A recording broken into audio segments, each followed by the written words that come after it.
사람들은 각기 사는 낙이 같은 것 같지만 또 조금씩은 다른 것 같습니다. 물론 기본적으로는 가족들과 함께하는 낙 혹은 자기 인생의 어떤 목표를 위해서 살아가는 낙들이겠지만, 제가 이 세상에 이런 일이라는 프로를 볼 때마다 참 사람들은 다양한 것을 가지고 사는구나. 각자 추구하는 낙이 참, 물론 거기 나오는 사람들은 좀 특별한 기인들이겠지만 그 사람들이 즐기는 낙을 보면서 사람들은 사는 낙이 다 똑같지는 않구나. 어떤 사람은 뭐 돌을 모으는 낙으로 사는 사람도 있고, 어떤 사람은 글을 쓰는 낙으로 사는 사람도 있고, 어떤 사람은 남들이 버린 쓰레기를 가지고서 뭘 만드는 걸 또 낙으로 삼는 사람들을 보면서 세상은 같은 듯 하지만 사는 낙이 다르구나 하다가, 우리 그리스도인만의 특별함 중에 하나는 바로 사는 낙이 다르다는 거예요. 우리는 세상 사람들과 인생을 사는 낙이 다릅니다. 특별히 우리는 어떤 낙으로 사느냐, 성령의 기쁨이 주는 낙. 그게 바로 우리가 세상 사람들과 다른 것입니다. 여러분, 세상 사람들은 성령의 기쁨이 무엇인지를 모릅니다. 예수 믿는 즐거움이 무엇인지 모릅니다. 믿음으로 사는 낙이 무엇인지를 모릅니다. 오직 그리스도인만이 세상 한가운데서 경험하는 거예요. 어쩌면 세상 사람들에겐 우리가 어떤 모습이에요? 세상에 이런 일이에요. 어쩌면 지금 세상은 낙이 없다고 말해요. 참 힘들고 어렵고 고통스럽고 불만이 많은 시대라고 합니다. 그런 속에서도 우리는요, 성령님의 기쁨, 예수 믿는 그 낙, 주님과 함께하는 인생의 낙이 우리 마음과 우리 심령 가운데 있기 때문에 우리는 그 속에서도 감사하고 우리는 그 속에서도 행복하다고 말할 수 있는 것입니다. 그러면서 성령의 기쁨으로 사는 인생이 되는 게 그리스도인이라면, 그 성령의 기쁨은 무엇입니까? 성령님이 주시는 기쁨이면서, 성령 때문에 얻는 기쁨이면서 성령 충만함을 통해서 경험하게 되는 기쁨. 저는 그것을 바로 성령의 기쁨이라고 말할 것 같아요. 성령님이 우리에게 주시는 기쁨, 성령님 때문에 우리가 경험하는 기쁨, 그리고 성령 충만함이 우리에게 주는 기쁨이 있다는 것입니다. 그런 의미에서 성령 충만은 성령의 기쁨이 가득한 삶이라고 또 정의를 내릴 수 있어요. 전 여러분들에게 성령 충만에 대한 다양한 정의를 내리는 이유가 뭐냐면, 우리는 옛날에 성령 충만하면 뭐 샬라샬라하고 갑자기 막 몸이 붕붕 뜨고 갑자기 쓰러서 입신해야만 성령 충만이라고 하는데, 그것으로 성령 충만을 제한하지 말자는 거예요. 성령 충만에는 다양성이 있다는 거예요. 그 중엔 어떤 것도 있다는 거예요? 우리가 성령 충만하다는 것은 성령의 기쁨이 가득한 삶을 살아가는 게 바로 성령 충만함이라는 것입니다. 전 그것을 통해서 모든 그리스도인들은 반드시 성령 충만해야 되는 이유 중에 하나라고 생각해요. 세상의 기쁨이 사라질 때, 그때 우리는 성령님이 주시는 기쁨으로 살아갈 수 있습니다. 그게 바로 성령 충만이라는 거예요. 옆 사람 보고 인사해 볼까요? 우리는 성령님이 주시는 기쁨으로 사는 자입니다. 그러니 더욱 성령 충만합시다. 성령 충만이 뭐라고요? 성령의 기쁨이 가득한 거라는 거예요. 성령의 기쁨을 성령님이 주시는 기쁨으로 이해할 수도 있고, 성령님 때문에 경험하는 기쁨으로 이해할 수도 있을 뿐만 아니라, 그 성령 충만함이 바로 성령의 기쁨이 가득한 순간이라면, 세상의 기쁨이 사라지는 이 시절이야말로 성령의 기쁨으로 사는 우리는 결코 세상 사람들은 깜짝 놀랄 세상에 이런 일이가 될 수 있다는 것입니다. 그렇다면 인생의 환란, 세상의 기쁨이 사라지는 이 환란 속에서 경험하는 성령의 기쁨의 특징은 무엇입니까? 저는 이것을 통해서 여러분들이 성령 충만하여 성령의 기쁨으로 살아가는 자, 세상의 낙은 사라지고 있지만, 세상의 기쁨은 희미해져 가고 있지만, 오히려 성령의 기쁨은 더욱더 충만한 자가 될 수 있기를 주의 이름으로 간절히 축원합니다. 먼저 이 환란 속에서 경험하는 성령의 기쁨의 첫 번째 특징은 바로 우리가 하나님의 사랑 가운데 거하는 기쁨이라는 거예요. 우리는 이 인생의 기쁨이 사라지는 시절, 환란과 어려움과 문제가 가득한 시대일수록 하나님이 나를 사랑한다는 그 사실이 주는 놀라운 기쁨이 우리 마음 가운데 충만하게 된다는 것입니다. 4절에 보니까 하나님의 사랑을 받은 형제들아 너희를 택하심을 아노라. 하나님의 사랑하심을 받은 형제들아 너희를 택하심을 아노라. 하나님의 사랑을 받았다는 게 어떠는 거예요? 얼마나 큰 기쁨인지 모른다는 거예요. 이 투수 중에 이 마무리 투수라는 게 있습니다. 이 투수 한 명이 보통 9회까지 공을 던지기가 힘들어요. 보통은 6회, 7회까지 하면 벌써 이 구력이 떨어지기 때문에 보통은 마지막 2회 정도는 마무리 투수라는 투수가 와서 마무리를 합니다. 근데 이 감독이 어떤 선수를 마무리 투수로 하느냐, 가장 자기가 신뢰하는 사람을 마무리 투수로 써요. 왜냐하면 지금 이 처음 주전 투수가 지금 잘 해가지고 6회까지 7회까지 지금 이기고 있는 거예요. 근데 이제 체력이 다 됐기 때문에 마지막 9회까지는 못 던지는 거예요. 그랬다가는 구질이 떨어지면 잘못하면 역공을 당하기 때문에. 그때 어떤 선수가 들어갔냐면은 이 감독의 마음에, 감독이 생각하고 기대한 대로 끝까지 이 승리를 이끌어갈 수 있는 신뢰할 만한 투수, 그런 투수를 택해서 어떻게 해요? 대신 나가라고 한다는 거예요. 또 위기 가운데 있어요. 막 팀이 위기 가운데 있는 거예요. 지금 투수가 잘못해가지고 실책을 해서 위기 가운데 있다든지 할 때, 또 투수를 교체할 때 또 이 중요한 시합이라면 이 감독은 어떤 투수를 보내요? 믿을 만한 그런 투수를 또 마무리로 보내서 어떻게 해요? 위기를 다시 한번 뒤집어 보려고 애를 쓴다는 거예요.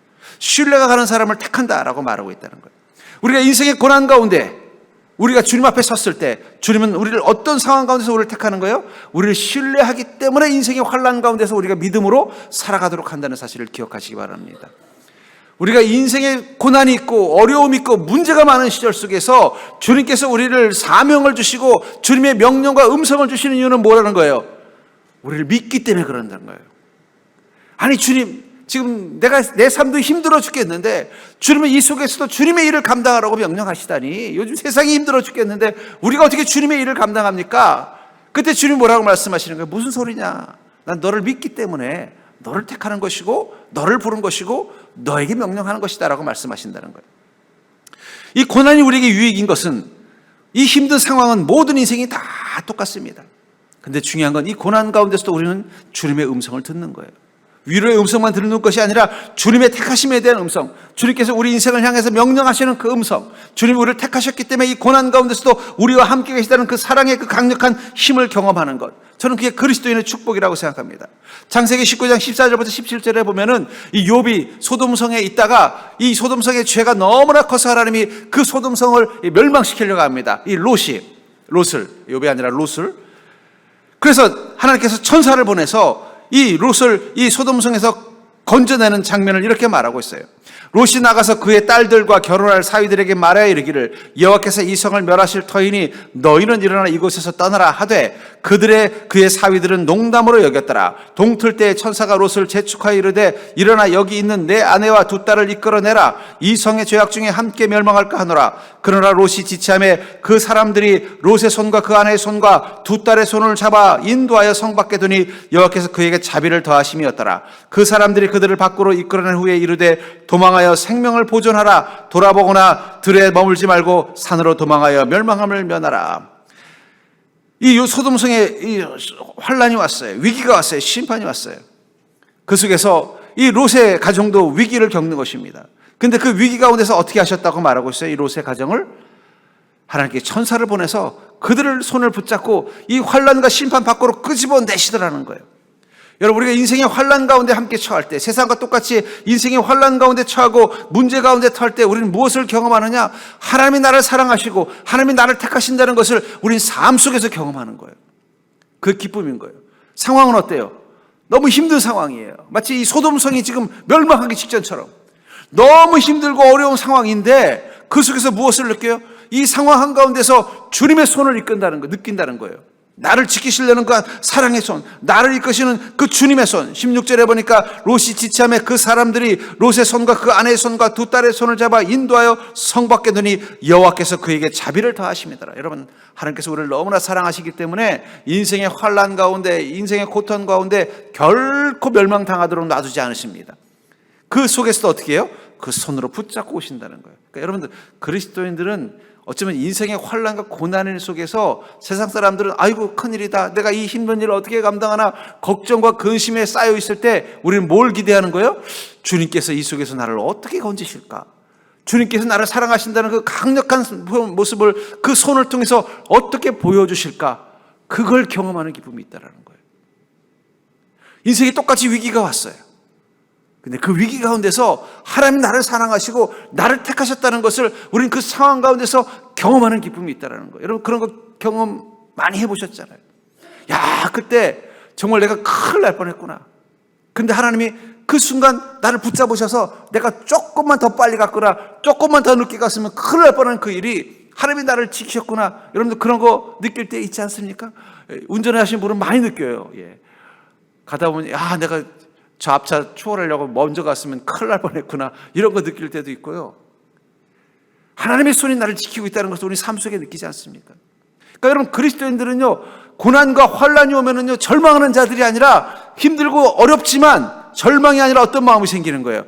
하나님이 또 어떻게 나를 지키실까? 그 속에서 엉뚱한 기대감을 가지고 오히려 그 환난을 즐기는 인생이 된다는 거예요. 얼마나 위대한 인생입니까? 열왕기상 17장 14절부터 16절에 보면 이 사르밧 여인, 이 3년의 대기근 속에서 고통받던 그 사르밧 여인을 하나님께서는 어떻게 하셨어요? 이제 사르밧 여인이 하나님께 아마 원망했을 것 같아요. 하나님, 이제는 도저히 살 길이 없습니다.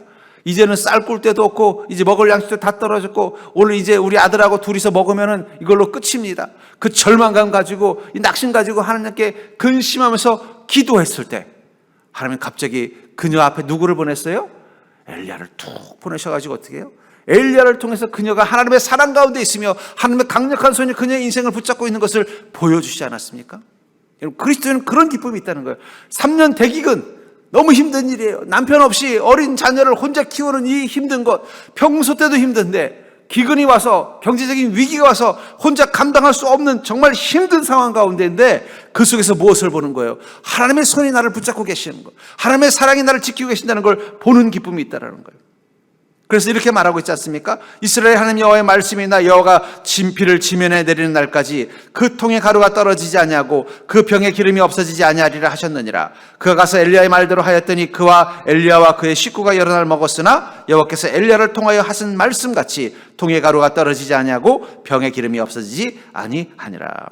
여러분, 그리스도인들은 힘든 상황 가운데서도 그 상황 속에서 임하시는 하나님의 사랑을 볼 수 있기 때문에 우린 절망하지 않습니다. 그러므로 사랑하는 성도님들, 힘든 상황에 집중하지 마시고 그 상황 가운데서 임하시는 하나님의 사랑을 한번 집중하는 믿음 되기를 주의 이름으로 축복합니다. 그러면요, 그게 막 신나는 거예요. 야, 하나님께서 어떻게 나를 그렇게 지켜주셨는가. 제가 이 군생활 하면서 이제 공병대라는 곳에서 군생활을 했습니다. 이 공병대는요, 훈련도 좀 험하고 분위기도 되게 거친 곳이에요. 그 속에서 저는 훈련을 잘못 받다가 이 손가락도 몇 번 잘라질 뻔도 했고, 또 앞에서 막 화기가 터져가지고 그냥 얼굴에 화상을 입고서 이런 모습이 아니라 그냥 어쩌면 심각하게 의가사 제대를 할 뻔한 적도 있고, 여러 가지 위험한 시간이 있었지만 하나님께서 그때마다 순간순간 나를 지켜주셨다는 게 느껴져요. 손가락이 잘라질 뻔했는데 하필이면 내 손가락에 이 무거운 쇳덩어리가 떨어졌는데 그 순간 이 손가락이 바닥에 떨어졌는데 하필 그 자리만 움푹 패여 있어가지고 땅이 평평한 게 아니라 거기만 쭉 패여 있었던 거예요. 그래서 손가락이 그 안에 들어가는 바람에 손가락이 안 잘라지고 무사하게 됐고, 앞에서 막 그 부탄가스통이 막 눈앞에서 터지는데 절묘하게 제 옆으로 샥샥 지나가가지고 얼굴에 화상 한 번 안 입고, 지금 생각해 보면 야, 하나님께서 나를 지키셨구나. 저는 힘들 때마다 그 생각을 해요. 제가 가장 힘들었던 시간들을 생각해 봅니다. 제 인생에 가장 힘들었던 시간, 힘들었던 공간을 가보면요, 그 공간에서 뭘 보냐면 하나님이 우리를 지키고 계셨구나, 나를. 우리 가정이 정말 힘들었던 순간, 그 힘들었던 순간의 공간에 가보면요, 야, 하나님께서 이렇게 나를 지켜주고 계셨구나. 내 인생에 여러 가지 위험했던 순간순간들, 지금과 같은 삶이 아니라 정말 불행한 인생으로 갈 수 있었던 그 갈림길 순간순간, 내가 어떻게 그 위험한 순간들을 피해 다녔는가 돌아보면요, 하나님의 손이 나를 붙잡고 계셨구나. 그걸 보고 나면 지금 어렵더라도, 앞으로 어려운 일이 예상되더라도 절망하지 않습니다. 왜냐하면 분명히 그곳에서도 하나님은 그 강력한 손으로 우리를 붙잡고 계실 것이기 때문입니다. 믿으십니까? 그러니까 여러분, 그리스도인들은요, 환난을 바라보는 자가 아니라 환난 가운데서도 임하시는 하나님의 사랑에 집중하는 자가 바로 믿음이라는 거예요. 그러면 내 마음에 뭐가 생겨요? 기쁨이 회복이 되는 거예요. 아, 난 복된 인생이구나. 우리가 잊어버리면 안 돼요. 여러분들이 복된 인생이라는 사실을. 하나님의 복이, 하나님의 사랑이, 하나님의 능력이 우리를 택하시고 붙잡고 있는 인생의 사실을 기억하는 믿음 되기를 주의 이름으로 축복합니다. 그걸 기억하면은요, 지금 잠깐 좀 어렵더라도 우리는 어떻게 해야 돼요? 그 은혜를 생각하면 기쁜 거예요. 그게 성령이 주는 기쁨이라는 거예요. 하나님이 나를 지키시고 보호하신다는 그 기쁨. 여러분, 그 기쁨 가운데 있는 시간이 되기를 주의 이름으로 축복합니다. 두 번째로, 환난 속에서 경험하는 성령의 기쁨의 특징은 고난 한가운데서 말씀과 믿음이 주는 기쁨이 있다는 거예요. 우리가 어려운 순간을 겪고 있지만 그 속에서 무엇을 경험하는 거예요? 말씀과 믿음이 주는 기쁨을 경험한다는 것입니다. 6절에 보니까 또 너희는 많은 혼란 가운데서 성령의 기쁨으로 말씀을 받아 우리와 주를 본받은 자가 되었으니, 성령의 기쁨으로 말씀을 받아 우리와 주를 본받는 자가 됐다. 성령께서 우리 안에 기쁨, 여기 성령의 기쁨을 아까 제가 뭐라고 말씀드렸어요? 성령 충만함이 주는 기쁨이라고 했잖아요. 우리가 성령 충만하지만 지금 상황은 어떤 상황이에요? 많은 혼란 가운데 어려운 문제들이 있고 힘든 일이 있고 해결해야 될 걱정거리가 있는 상황 가운데서 성령 충만하면 그 순간 뭘 느껴요? 하나님의 말씀이 내 마음 가운데 느껴지고 주님을 따라가는 믿음의 길이 무엇인지 보이기 시작한다는 거예요. 그래서 그렇게 살게 된다는 거예요. 믿음의 삶, 말씀을 듣고 믿음으로 나가는 것입니다. 마치 믿음으로 사신 예수님처럼 환난 중에 이 말씀을 들으면요, 어느 순간 하나님께 우리의 말씀이 들리면요, 환난 가운데 우리가 성령 충만함으로 주님 이 환난 가운데 있으면은요, 그 말씀의 소리가 근심의 소리, 고난의 소리보다 더 크게 들리는 거예요. 그러니까 여러분, 그리스도인들이 인생에 어려움이 있을 때 하나님 말씀을 보면 어떻게 돼요? 위로를 경험하잖아요. 여러분들이 너무 힘들어서 주님, 저 너무너무 힘들어요. 저 좀 살려주세요. 그 말씀을 폈더니 너는 지옥불에 던져질 것이요. 이런 말씀 받는 사람 봤습니까? 그래서 벌써 자살을 하든지 벌써 그냥 인생 포기했을 거예요. 근데 그런 마음 가지고 성경 보면 어떻게 돼요? 소망을 주시는 거예요. 아이고, 하나님이 내 마음을 위로해 주시는 거예요. 아, 내가 이 문제 어떻게 되면 되겠습니까? 저도 이번 또 지난주죠. 이제 내년도 사역을 위해서 기도원에 가서 이제 하나님께 응답받고 싶은 게 있었어요. 그래서 그걸 고민하면서 기도하고 있었는데 하나님께서 사인을 그냥 주셨습니다. 제가 전에도 제 인생에 중요한 결정을 해야 되는 순간이 있었어요.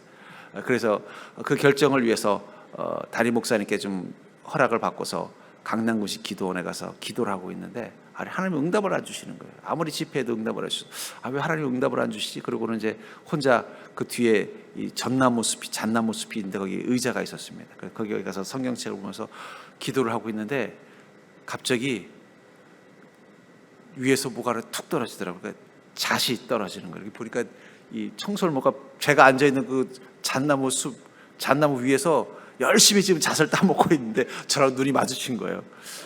그리고 이제 계속 여기서 툭툭 떨어지는 거예요. 그래서 걱정이 되더라고요. 기도하다가 맞을까봐. 그래서 제가 성경책을 이렇게 처음에 이렇게 들고 기도하다가 성경책을 머리에 입고 기도했습니다. 주님. 아무래도 잣이 떨어지더라도 여기 성경책에 떨어지면 안 다칠 거 아니에요. 그리고서 이제 그렇게 기도를 하는데 그때 하나님이 응답을 주셨어요. 그래서 기쁨으로 그 잣을 가지고 왔습니다. 그 잣을 가지고 이게 응답의 사인으로 그 잣을 가져와가지고 그 잣을 열어봤더니 잣이 엄청나게 많더라고요.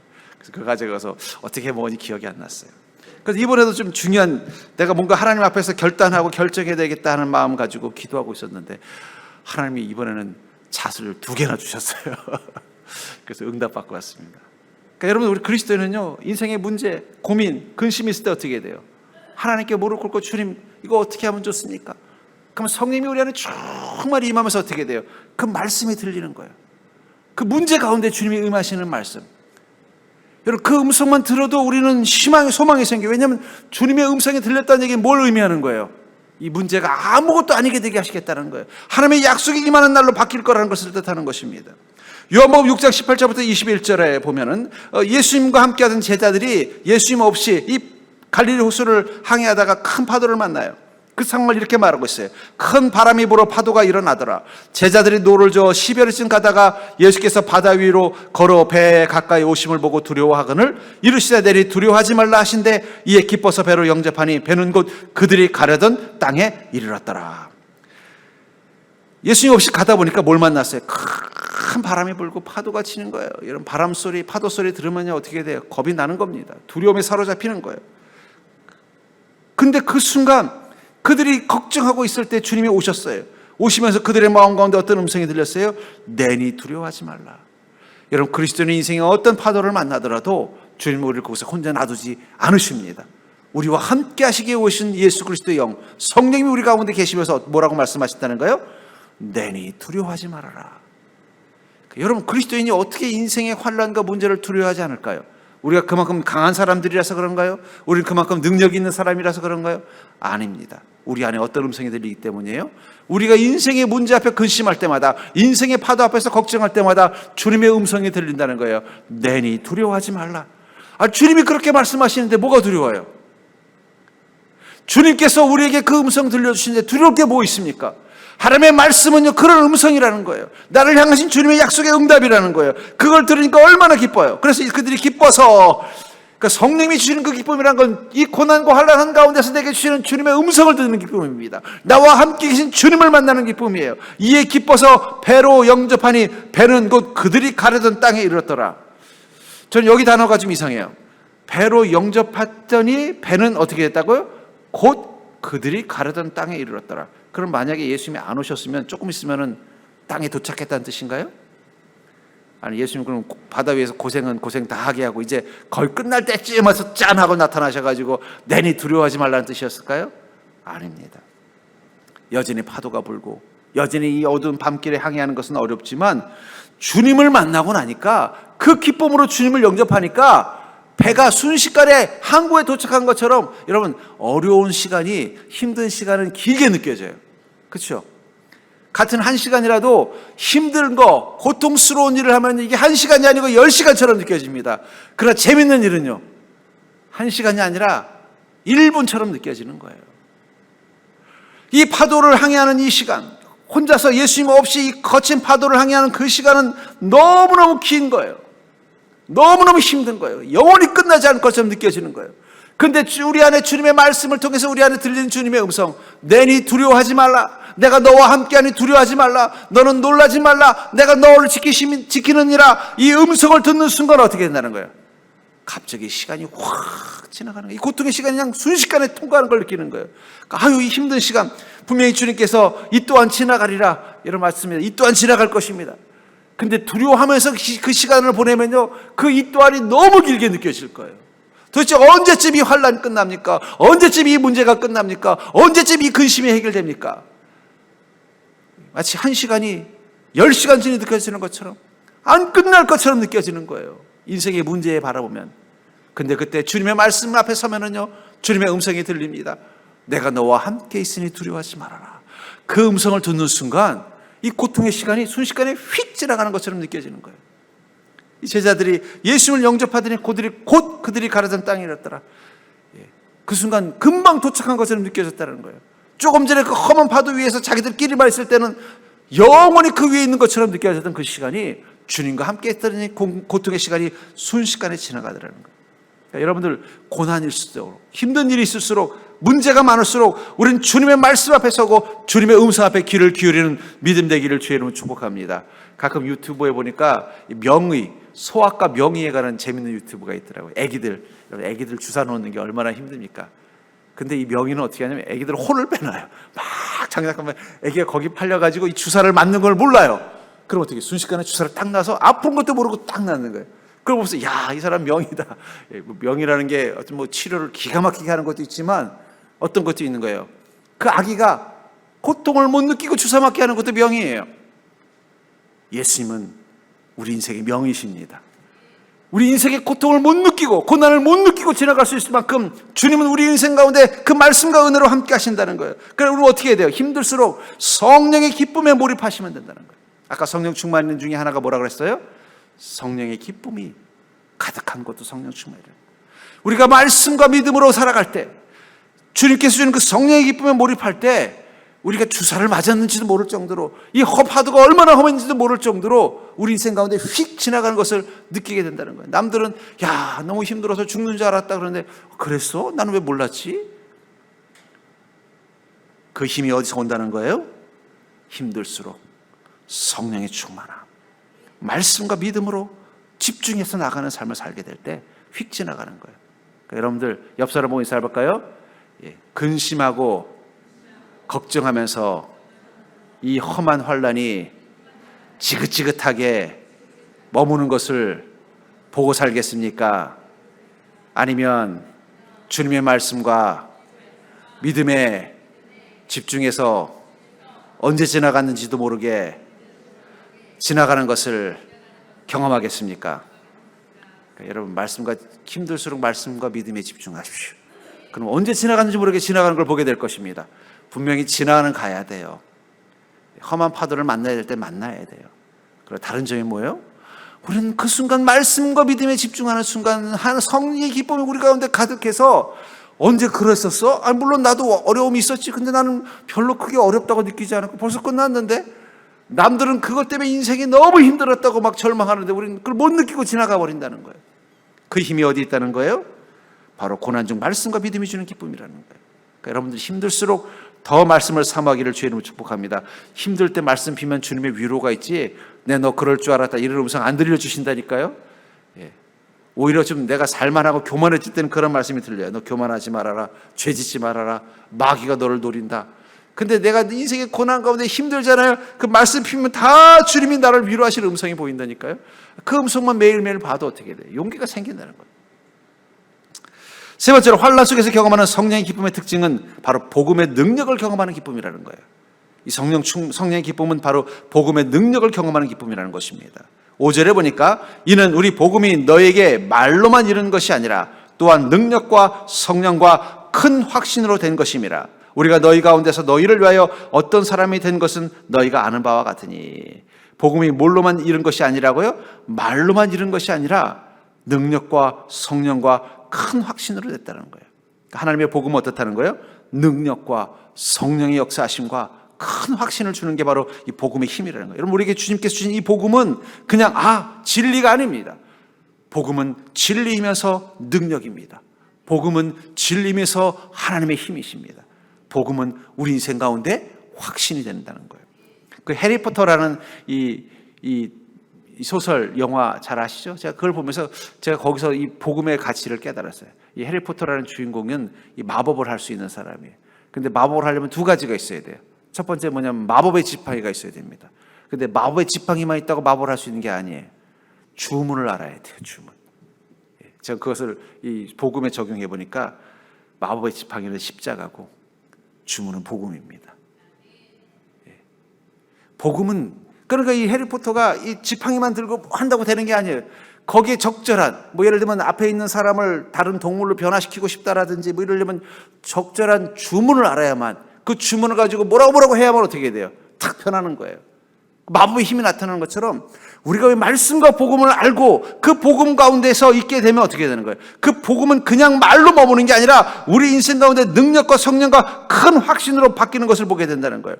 복음의 능력, 여기 능력이라는 말이 두나미스라는 말을 쓰는데 힘이라는 뜻입니다. 여러분, 복음에는 힘이 있음을 믿으시기 바랍니다. 여러분, 복음에는 힘이 있어요. 파워라는 거예요. 마법의 주문과 같은 거라는 거예요.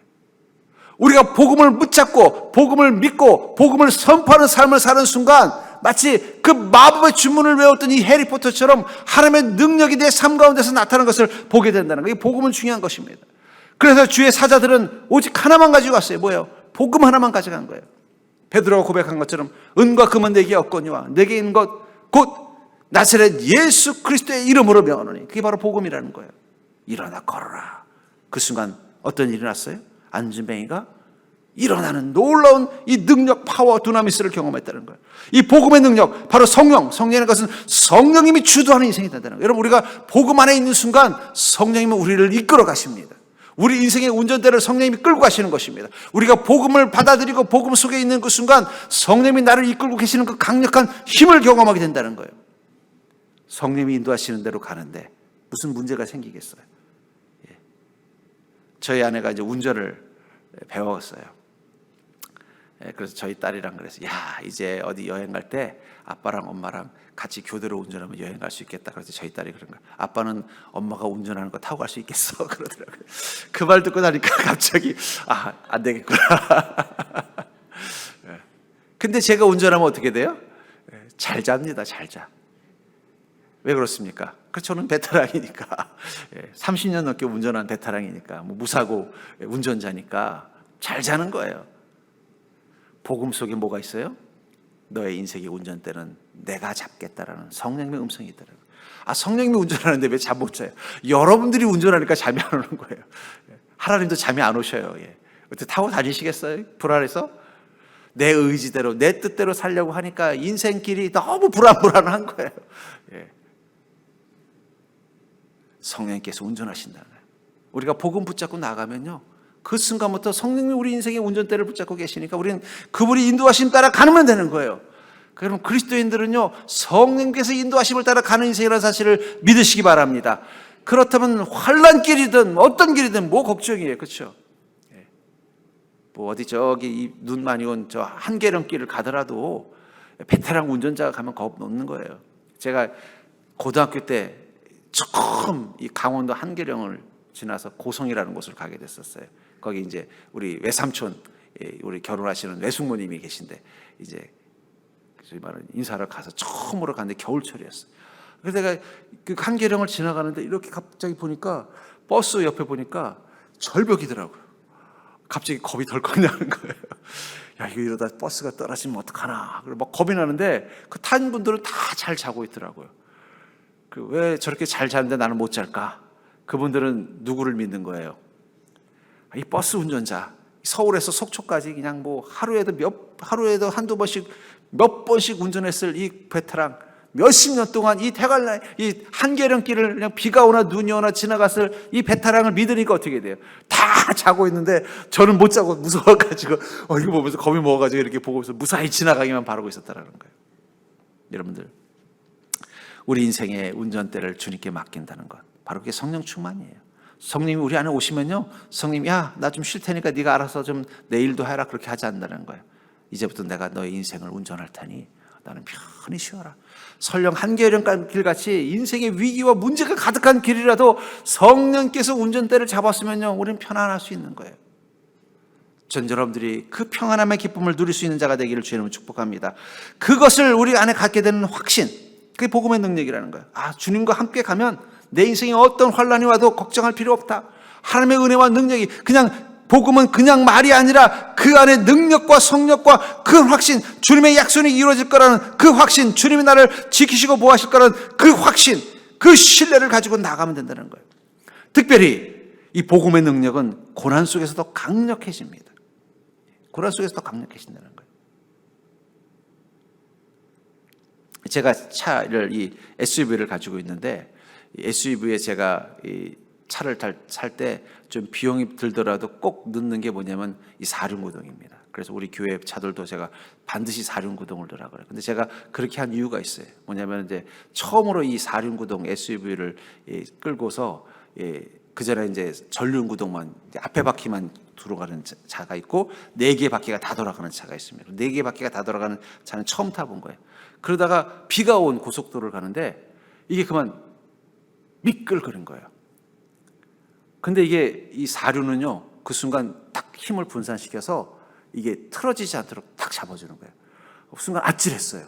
만약에 내가 그 전에 탔던 전륜차였으면 이게 한 바퀴 삥 돌거나 아마 이렇게 차선을 벗어나서 큰 사고가 날 뻔했는데 이 차가 약간 미끌하더니 자세를 제어를 딱 해주더라고요. 그래서 야, 이거 필요하구나. 근데 그거 하려면 차값이 한 100만 원인가 200만 원 더 비싸야 돼. 그러니까 처음에는 이걸 해야 되나 말아야 되나 처음 살 때는 고민을 많이 했어요. 근데 한번 해보고 싶다는 생각을 했는데 그 다음부터 제가 결심했습니다. 차값이 얼마나 나오든 반드시 이 사륜은 해야 되겠다. 근데 중요한 건 이 사륜은요, 평소 때는 별 필요가 없습니다. 날씨 좋을 때는 아무 필요가 없어요. 빗길이거나 눈길일 때, 위험할 때라는 거예요. 어쩌면 복음의 능력은 우리 삶에 아무 문제가 없을 때는 이게 복음이 능력이 되나? 복음이 그 정도의 가치가 있나? 와 닿지 않을 수 있다는 거예요. 근데 내 인생의 위기가 오고 내 인생의 환란이 오면요, 그 순간부터 복음은 그냥 말이 아니라 능력과 성령과 큰 확신이 됐다는 사실을 깨닫게 된다는 거예요. 그렇기 때문에 우리는 어떻게 되겠어요? 성령의 충만, 이 복음으로 가득한 믿음 되어야 된다는 거예요. 힘들수록 위기가 있을수록 우리는 주님의 복음 앞에 서는 자가 되어야 됩니다. 그 순간 그 복음은 우리 인생의 제어력이 돼서 어떻게 돼요? 절망하지 않고 낙심하지 않고 그 속에서 기쁨과 감사의 삶으로 살아갈 수 있도록 우리를 만들어 주신다는 거예요. 저는 그 성령의 기쁨이 여러분들의 인생의 위기 속에서 그 말씀을 통해서 우리에게 주어진다는 사실을 깨닫는 자 되기를 주님 축복합니다. 그래서 시편 46편 1절부터 3절에 보면은 하나님 우리의 피난처시요 힘이시니 환난 중에 만날 큰 도움이시라. 그러므로 땅이 변하든지 산이 흔들려 바다 가운데 빠지든지 바닷물이 솟아나고 뛰놀든지 그것이 넘침으로 산이 흔들릴지라도 우리는 두려워하지 아니하리로다. 여러분들, 우리 인생에 도피처가 필요한 순간 그 환난의 한가운데서 우리는 누구를 바라보는 것입니까? 하나님 바라보시는 거예요. 그분은 바로 그 환난 중에 만날 큰 도움이라는 거예요. 그 사실을 믿고 깨닫는 그 순간 우리는 그 환난 한가운데서 어떻게 돼요? 나는 두려워하지 아니하리로다. 더한 일이 일어나도 바닷물이 솟아나고 뛰노는 것 같은 일이 일어나더라도 막 그게 넘쳐서 산이 흔들리는 일이 일어나더라도 나는 두렵지 않다라고 고백하고 있는 것입니다. 그런 의미에서 사랑하는 성도님들, 지금이야말로 세상이 힘들다고 하는 이 시간이야말로 우리 그리스도는 성령의 충만함을 통해서 성령의 기쁨을 누린 자가 될 수 있기를 주의 이름으로 축복합니다. 이럴수록 더욱더 성령님과 함께 동행하며 성령의 그 사랑을 경험하는 인생이 되기를 주의 이름으로 축복합니다. 이럴수록 더욱더 말씀과 믿음이 주는 그 기쁨 가운데 있기를 주의 이름으로 축복합니다. 이럴수록 복음의 능력이 여러분의 삶 가운데 있음을 경험하는 복된 삶이 될 수 있기를 주의 이름으로 간절히 축복합니다.